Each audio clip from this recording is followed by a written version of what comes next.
Welcome to the Personal Power Project. I'm your host, Jonathan Stewart. Today is episode 11.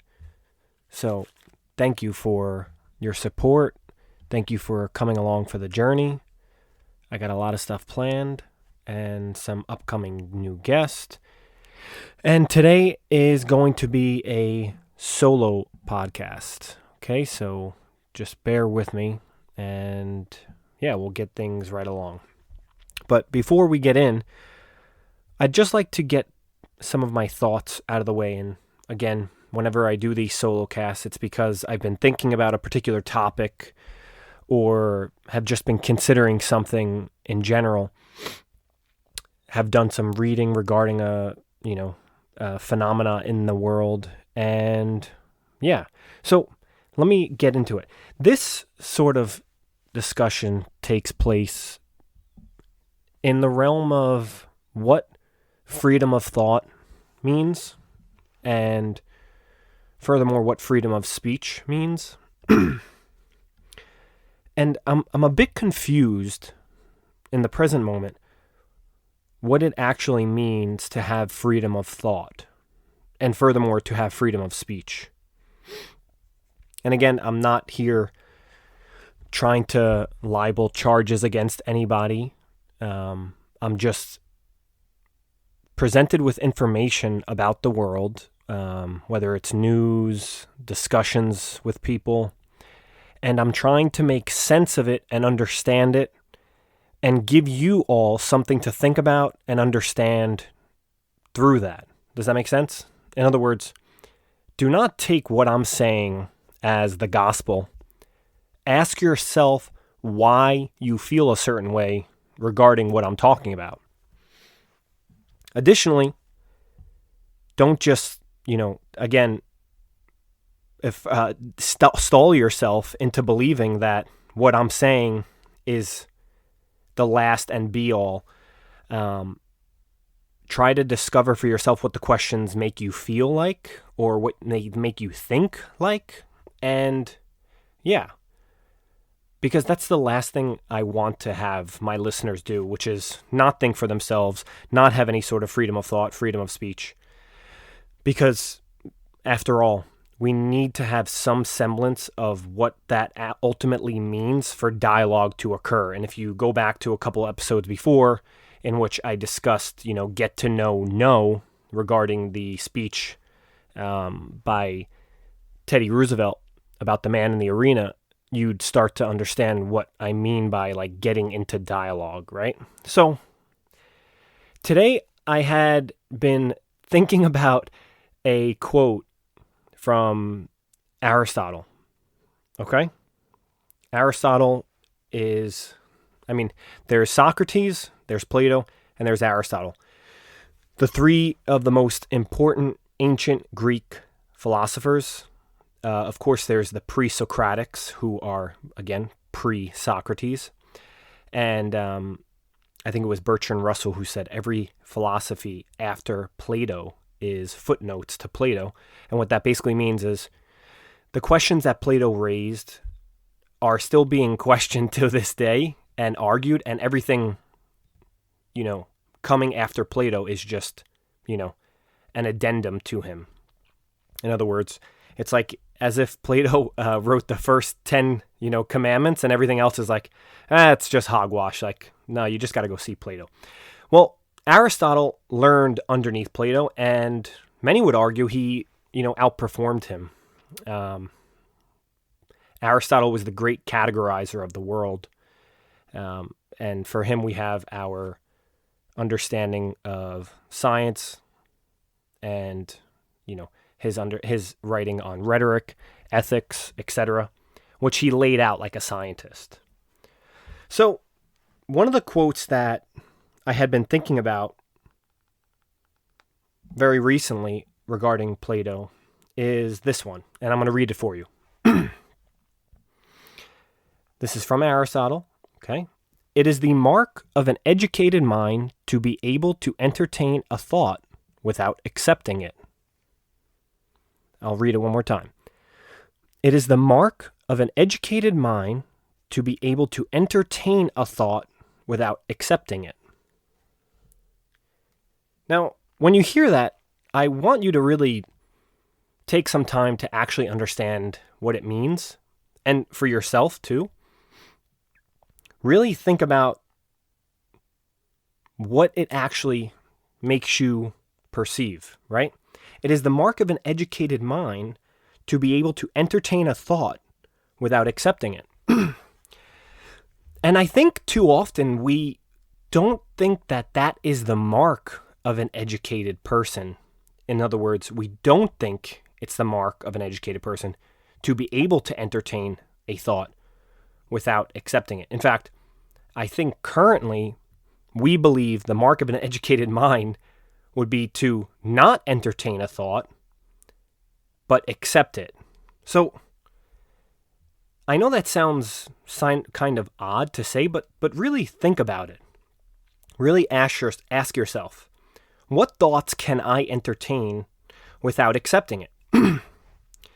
Can you even entertain a thought without accepting it? Can you get into dialogue regarding veganism and carnivorism, right? Can you accept it without, or rather, can you entertain it without accepting it? And furthermore, would you be willing to accept it, right?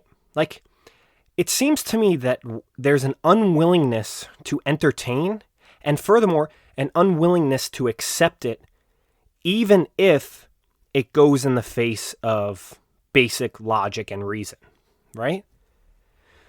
And maybe I'm the only one in this echo chamber, and you're the only one listening who feels this way. But I hope not. But then again, I don't give a shit if I'm the only one who thinks that. But I'm starting to see it more and more that we really are unwilling to accept any thought other than the one that is provided to us or our narrative groups that we identify with, right?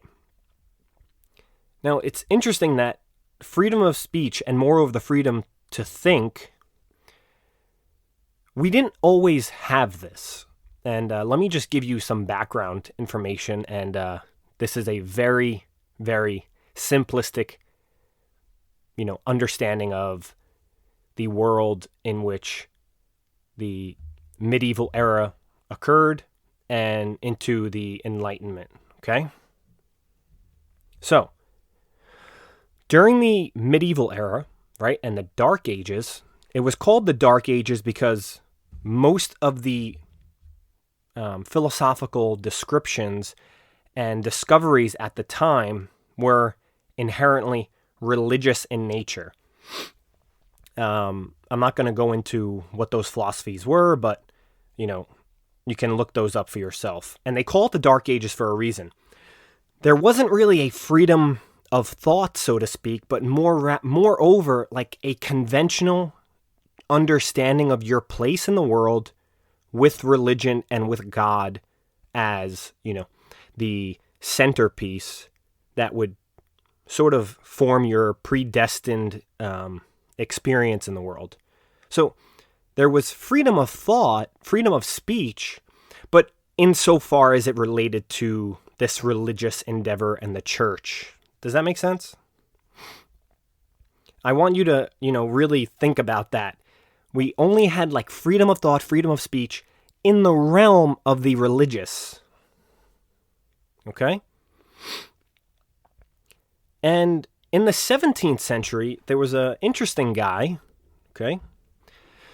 His name was Baruch de Spinoza, okay?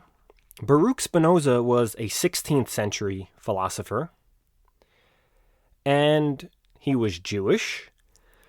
Let's see, and this was during the time of, his family lived during the time of the Spanish Inquisition, the Portuguese Inquisition. They moved north to the Netherlands.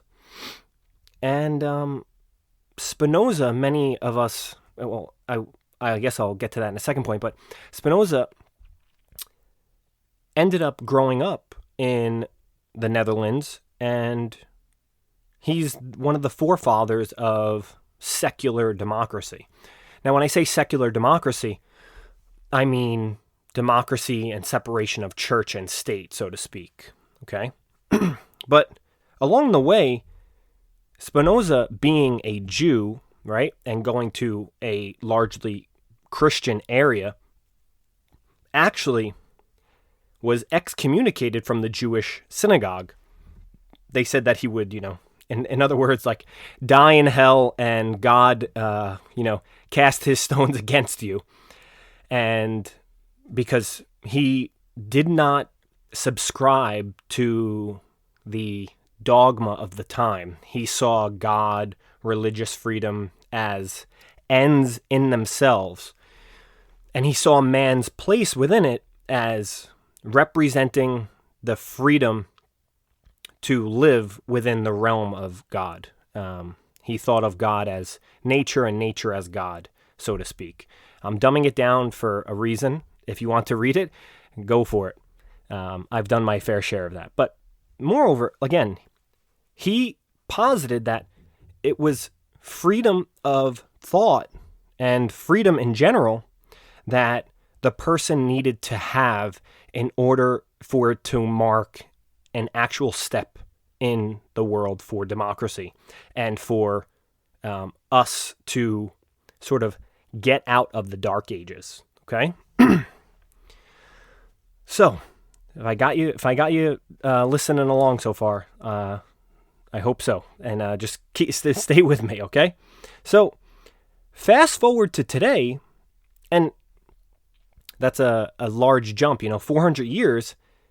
It seems we're entering into an era where the freedom to think, the freedom of thought, the freedom of speech is not really a given anymore, right?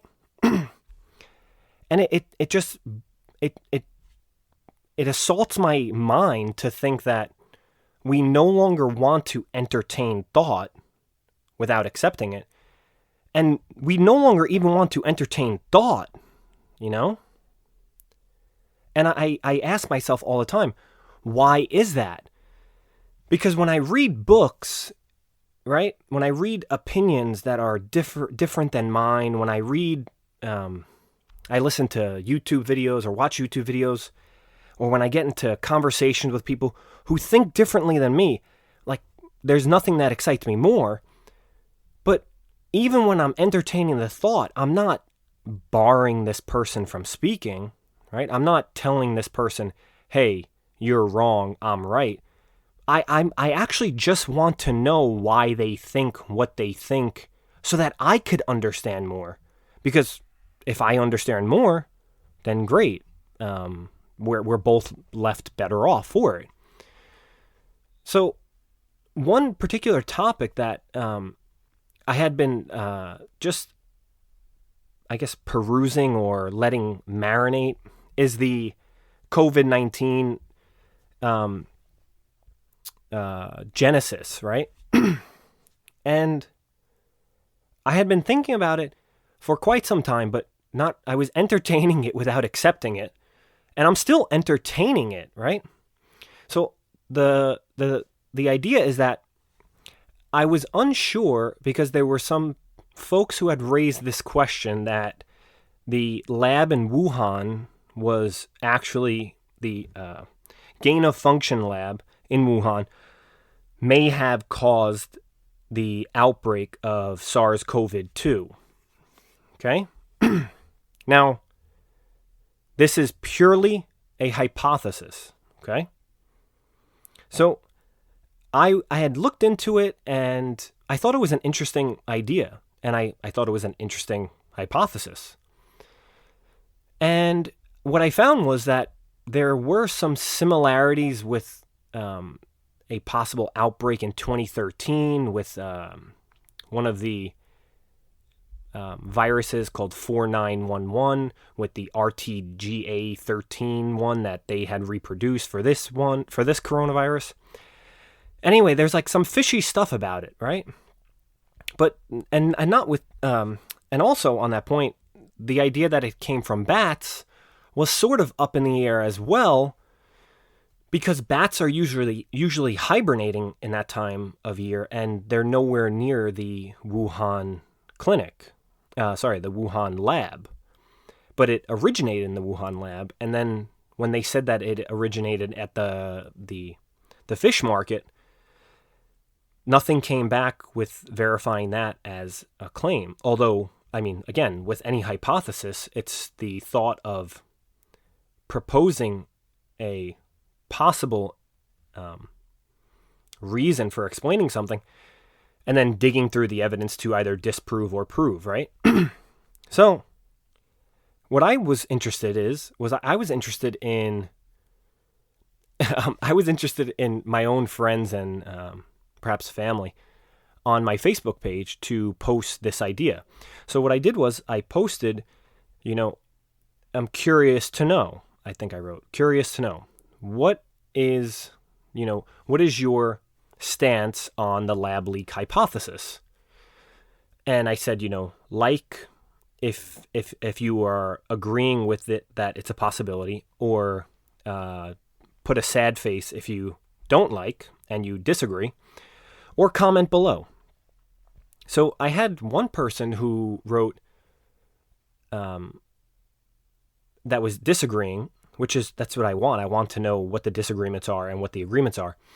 And I had one person who disagreed, and he went down the rabbit hole of saying that it was a conspiracy theory.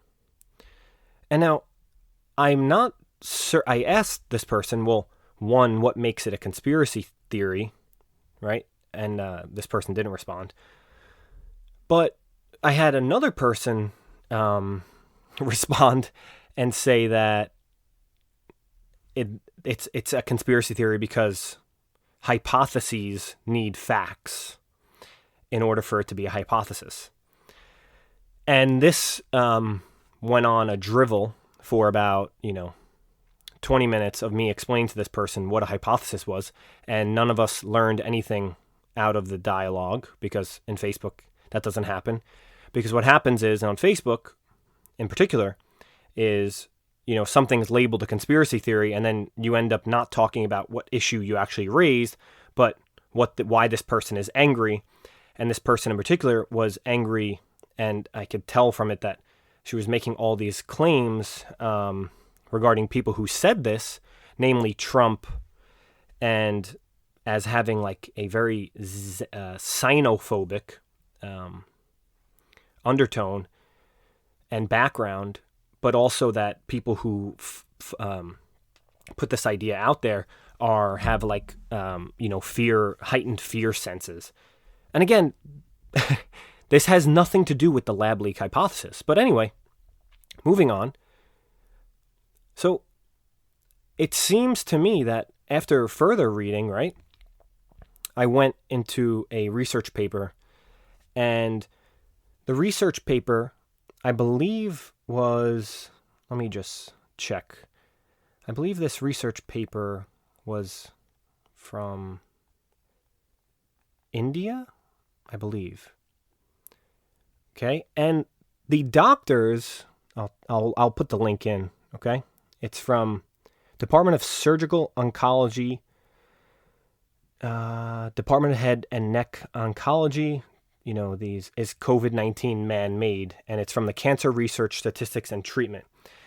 And in here, they were talking about how when they actually isolated the genome of the bats, there actually was no discovery of SARS-CoV-2. As a result of them publishing this research in the lab in Wuhan, in China specifically, the government then mandated that any research papers regarding COVID-2 need to pass through a government agency in order to be approved. So again, it's just fishy, right? And I'm not saying there's truth to it, because in order for there truth to be there, it needs to have solid reason, evidence to back it up, and etc. But it seems, again, we're not even willing to entertain the thought. So I wake up this morning and I see in, I guess, NBC News that the WHO says that the lab leak hypothesis is erroneous. Now, I don't understand, or actually, I furthermore don't even, I can't even comprehend the logic that scientists are engaged in if they are citing something as erroneous. And granted, the article is sort of a clickbait headline because it wasn't that they were specifically citing that the lab leak hypothesis is a non-starter. It's the fact that they said we've ruled it out. Now, I want to know what research paper and what research definitively ruled it out. Because again, in that same news article, they are saying that they believe it to be a zoonotic genesis, but they're still not providing evidence for that actual conclusion. So again, it seems to me that more often than not, especially now, science is not concerned with entertaining a thought without accepting it, which is pretty much the hallmark of science, right?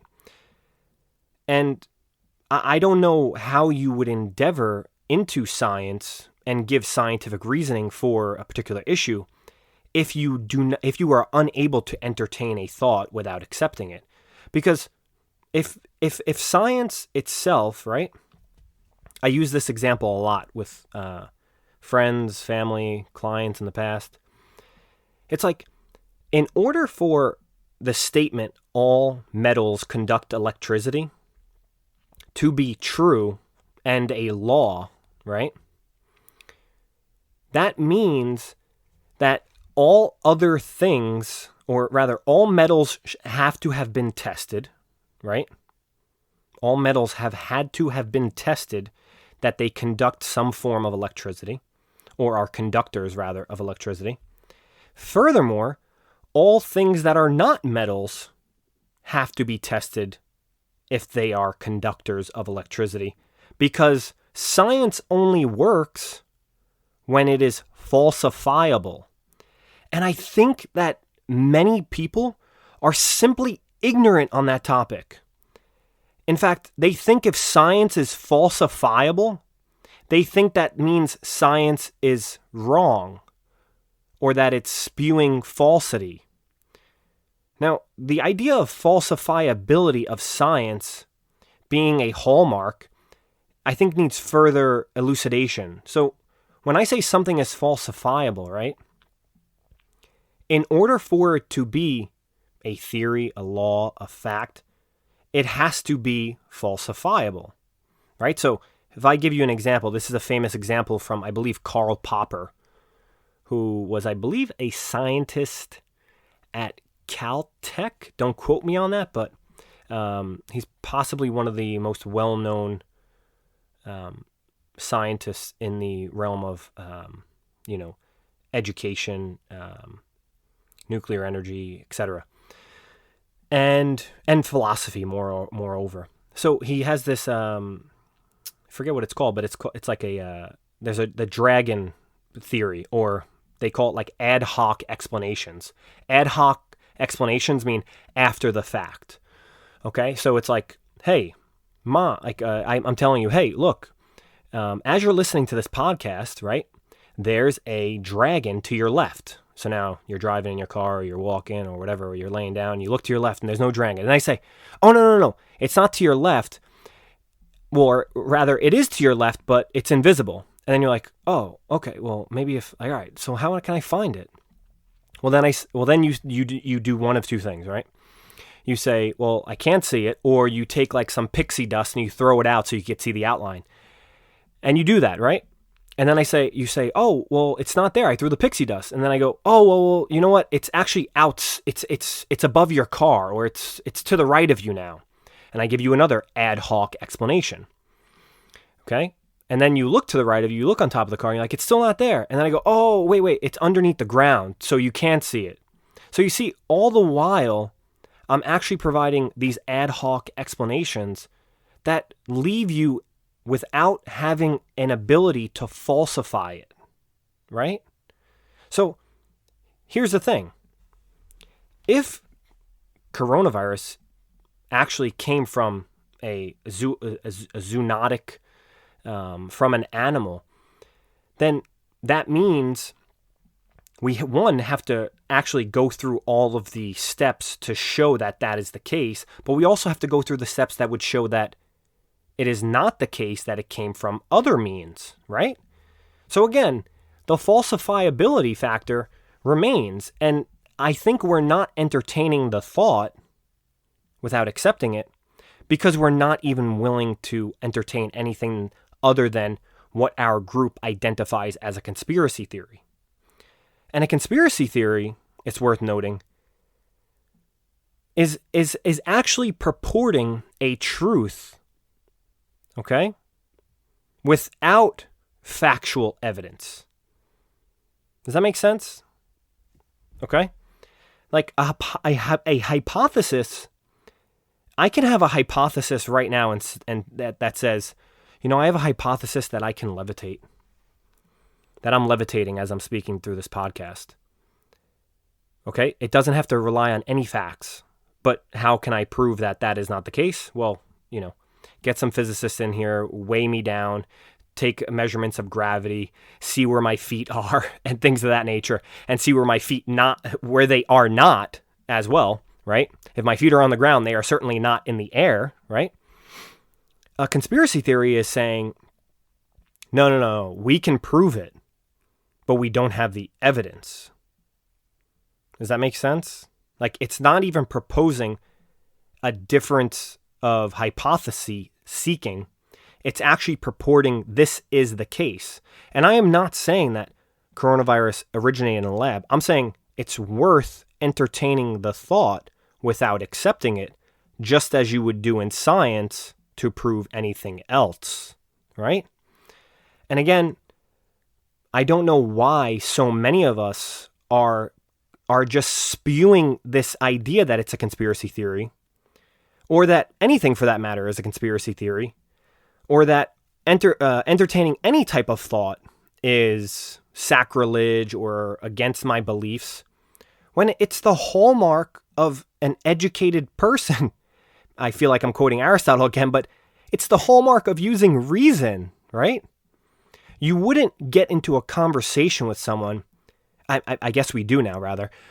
You wouldn't get into a conversation with someone right now and say everything they say is, their words to God's ears. But I guess that's what we do say, because the church today, I don't believe, is religious in nature. The church today means taking as gospel whatever my politician says is true or false. Church today means, silencing those who disagree or pose a different question. And I'm like, I've been thinking about this for a while, like, what era of time are we in, right?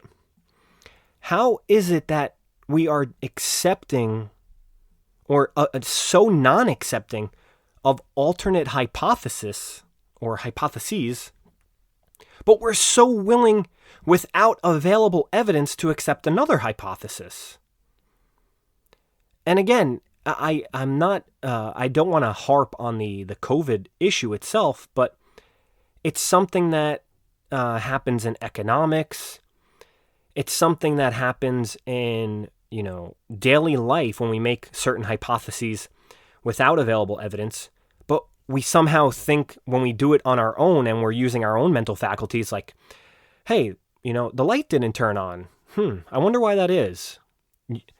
When you wonder why that is, you're already proposing a hypothesis. You're saying, maybe the electric circuit is bad, right? There's a short. Or you're like, you know what?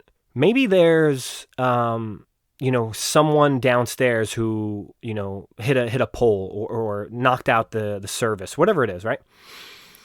And what do? You don't just say, you know what? I'm going to accept that. I called my mom. She lives like a mile down the road, and she said her dog bit her foot, and that's why the light is out. But that's what we're doing. We're doing this all the time in politics, and science has sort of ceded its, its impartiality to politics. And it's a very, very dangerous road to go down when science is becoming more political. I mean, speaking of like political, it was funny during the I think it was someone from the WHO was speaking with someone. I'm not sure if it was from Taiwan or the woman was Vietnamese or what have you.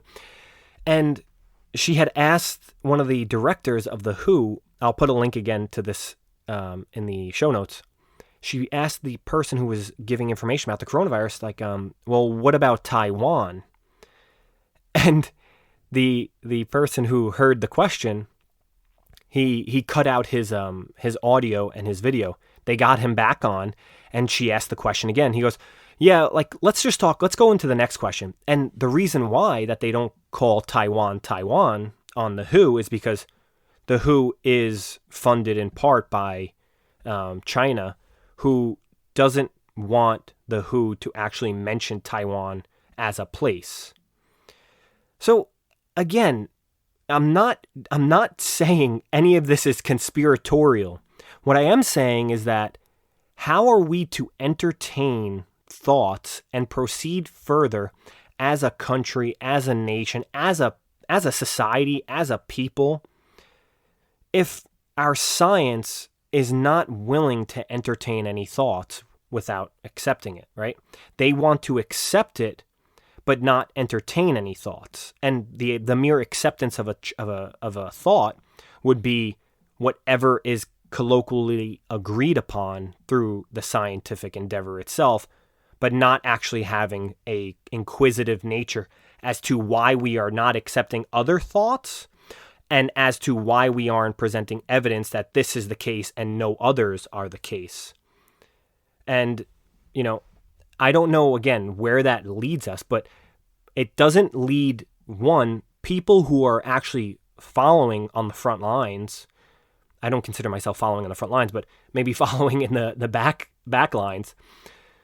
It leaves us questioning, like, what is the actual evidence to show, right? And I remember in the 70s and 80s, sorry, I don't remember in the 70s and 80s, but I know that there was considerable talk in the 70s and 80s that, you know, climate change was going to occur at such a rate that, you know, land would, you know, be destroyed, fires would happen, people would die, mass starvations. And again, it's because, one, we can't predict the future. We're very bad predictors of the future in general. But in terms of like existential risk, there is no scientific consensus on existential risk. And let me define existential risk. Existential risk meaning like you will die the next day, within a year, etc. And like a global event. Science is very undecided on this, but our politicians are very decided on this, which again is strange because what then happens is the politicians pick from whatever scientists that fund that sort of idea, either it becoming something very pertinent in the next month, the next year, etc. Because if, you know, in my head, if we like create some idea of a fear, like there is more willingness to get people to rally around something. It's not rocket science for that mode of rhetoric to get people motivated.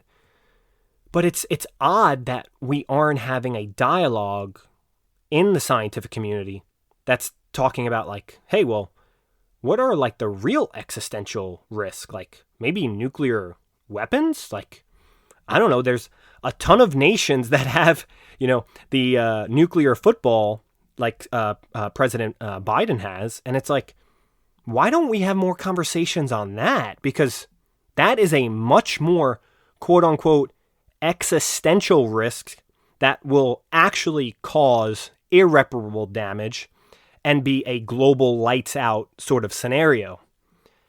And again, the reason why I say that is because even science is unsure of the actual impact of global climate change, global warming, what have you, at scale.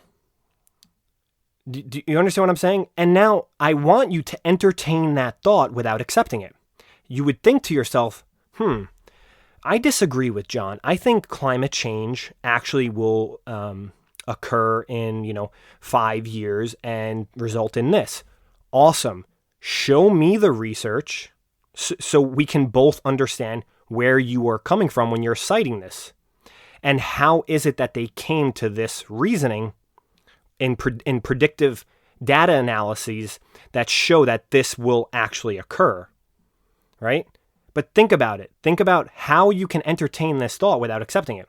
What would it make you do? If anything, it would further substantiate your claim if you have the hypothesis and the observations, the evidence, in order for it to be not a falsifiable, right? If we don't do X, Y will occur. But if we do X, something else. So all I'm saying at the, in the outset of this dialogue is that it's so interesting that the freedom of thought, quote unquote, and freedom to think, quote unquote, has sort of eroded. And I was a huge proponent of that mentality. I remember, I think it was an issue with Berkeley. Yeah, UC Berkeley. And I think Milo Yiannopoulos was invited there. And I don't know his particular stances on things. I've seen him on Bill Maher. I've seen him on, I've watched a little bit of his episode on Joe Rogan. But I'm not, gifted in understanding this person's wide, multivarious viewpoints, etc. But I believe there was an issue where they prevented him from speaking and held a riot outside the campus. And the only thing I heard about the person, right, was this, that Milo Yiannopoulos is anti-Semitic, and a patron saint of the right wing. And I thought oh my God, how could we have this guy speak? But I realized I was going in the same direction as most of the people that I was surrounding myself with with that didn't want to entertain this thought without accepting it and wanted to actually limit free speech when it affected people. But then I thought about it more and more, and I'm like, why didn't I want this person to speak? Because they had views which many people didn't agree with? And it made me draw a parallel argument with the COVID-19 lab leak hypothesis. Wait. Science is unwilling to actually endeavor into figuring out a cause or genesis of something because it's politically insufficient. It's not willing to rally the bases, so to speak. But on the other hand, Milo Yiannopoulos, who is a right-wing pundit, can be booed off of a stage and a riot mounts outside. And I was like, well, but I agreed with that. But now looking back on it, I'm like, that was very, very poor judgment on my end, because why would I be encouraged to support this person, but not encouraged to support any sort of speech to be, had? So, and it makes me funny.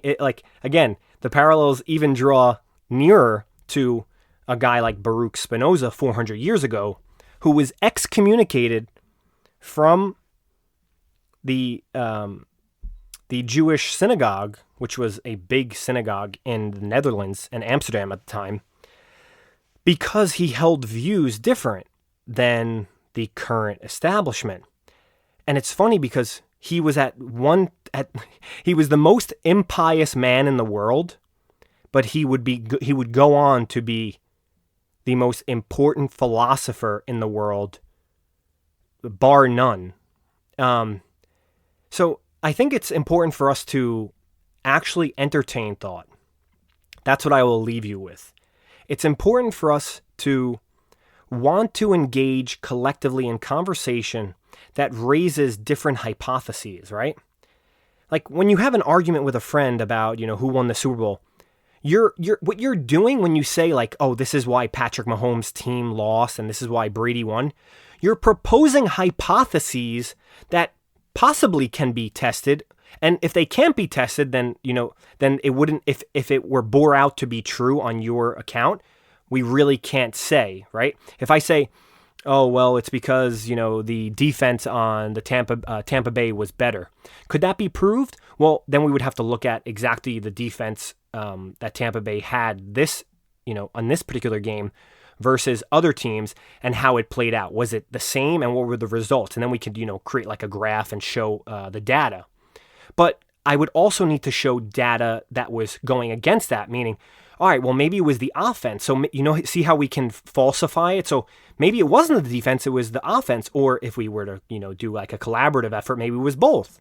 But again, when I'm proposing that idea, if my friend just said to me, oh, no, it's a conspiracy theory and we shouldn't even look into that, how are you supposed to have a conversation in the first place or actually talk about phenomena in the world that occur and create some understanding about it? So get out there in the world, right? Think about Spinoza being, first and foremost, a Jewish man in the Netherlands, excommunicated.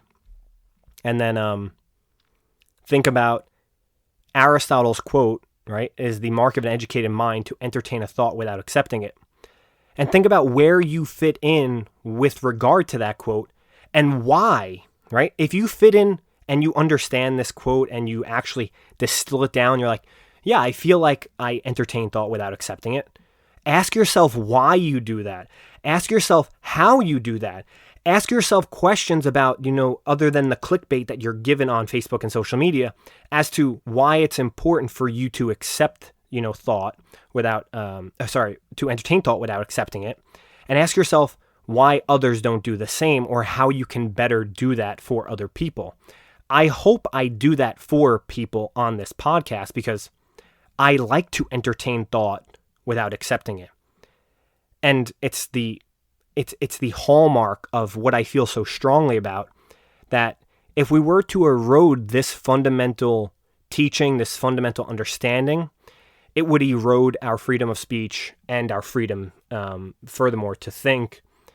And we would just be following along blindly whenever someone who we think is learned suggests that this is the way the world is.